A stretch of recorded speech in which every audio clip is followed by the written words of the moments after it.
So the microorganisms convert fixed form of phosphorus or plant unavailable form of phosphorus into plant available form of phosphorus by various mechanisms. So now we will understand what are those mechanisms. So the main mechanisms employed by microorganism is by production of various acids. These various acids will react with calcium, iron and aluminum. So they chelate or they bind these compounds and releases the sulfate, phosphate group into the soil solution, or so they make iron, phosphate, iron, aluminum and calcium to react with other compound and form a different compound and releases the phosphate into the soil solution. Okay, this is the main mechanism. So we will see one by one.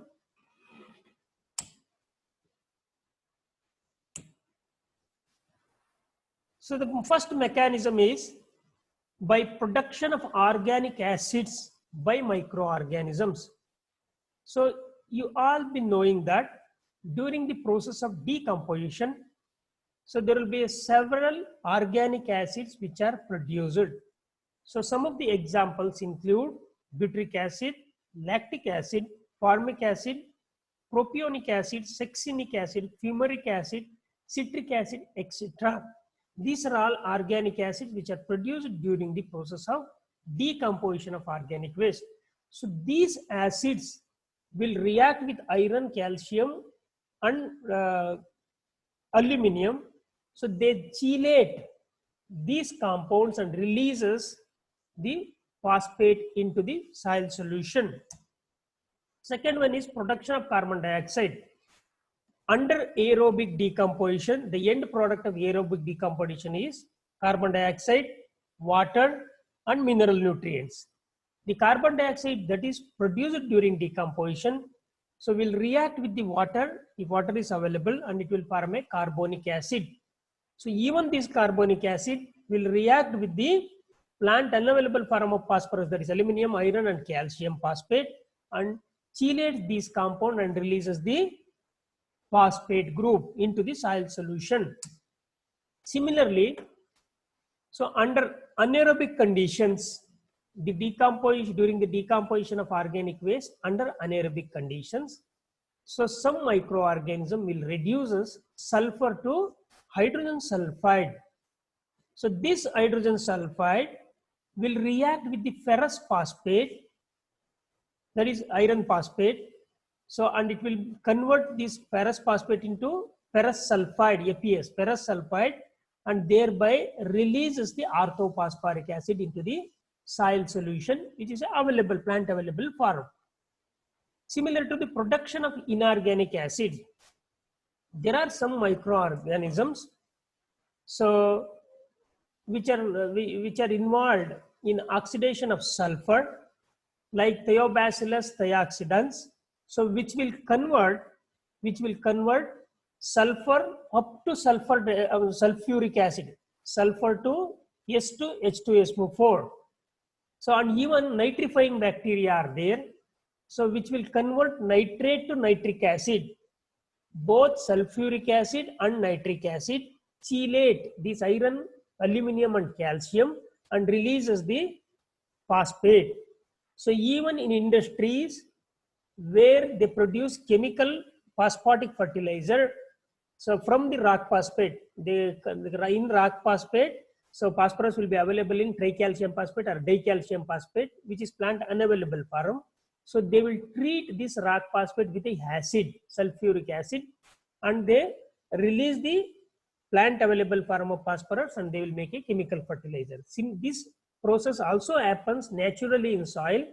So where some microorganism oxidize sulfur to sulfuric acid and nitrate to nitric acid, these acids chelate calcium, iron and aluminum and releases the phosphate into the soil solution.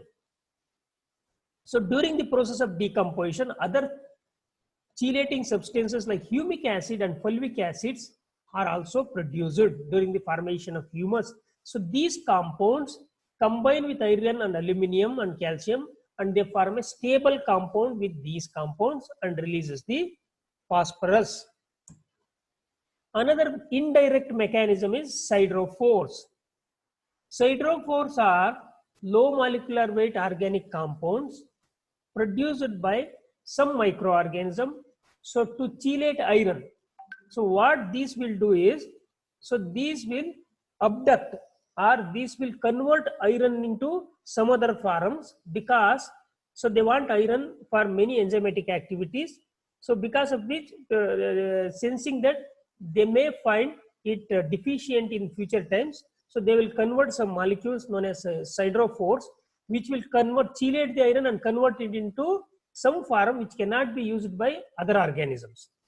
So even this iron, chelated iron, is not be available for reaction with the phosphorus. So thereby it reduces the availability of iron. So thereby it reduces the chances of iron reacting with the phosphate and conversion of phosphate into iron phosphate. So in that way, it increases the availability of phosphorus to the plants. So these are some of the mechanisms employed by microorganisms which will convert plant unavailable form of phosphorus into available form, or releases the phosphorus from fixed forms. Okay. And there are some many bacteria and fungi, so which have ability to convert or solubilize phosphorus. So these includes among bacteria Bacillus megaterium, Bacillus polymixa, and Pseudomonas striata. So, and among fungi, Aspergillus avamori, Penicillium. There are many Penicillium species. Penicillium digitatum is the most common one, and Aspergillus niger. So these are the very good phosphate solubilizers, and these organisms are also used as phosphate solubilizing biofertilizers, PSP biofertilizers, by farmers for seed treatment and also for soil application for enhancing the availability of phosphorus nutrition to plants.